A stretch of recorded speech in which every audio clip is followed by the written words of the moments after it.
Поэзия, проза и публицистика. Презентация 3 коллективных сборников писателей при Немане состоялась в Гродненской городской центральной библиотеке имени Андрея Макаенко.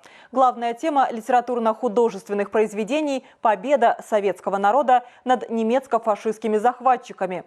Поле памяти, память огненных лет, памяти вечный огонь.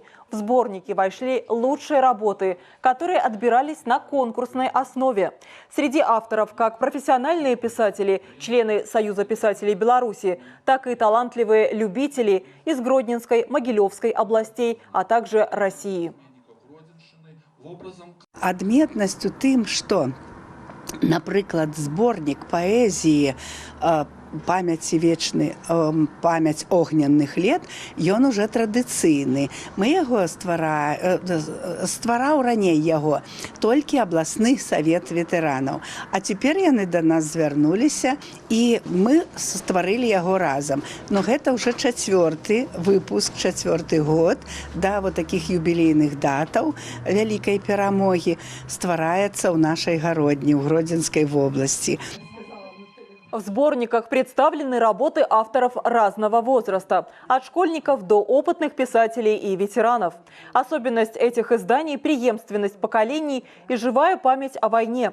Это напоминание о цене мира и необходимости его сохранения.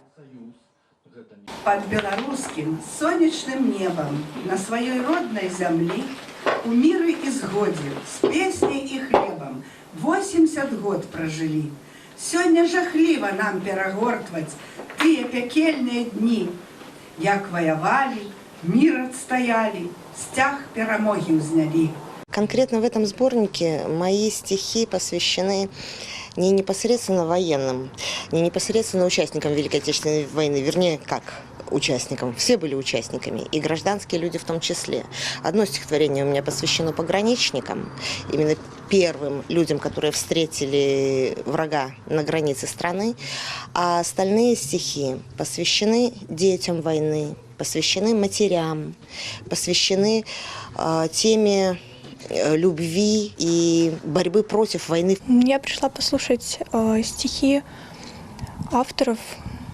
Я их не знаю, но они очень интересные. Многие стихи про войну. Это важно помнить. Такие мероприятия должны проводиться.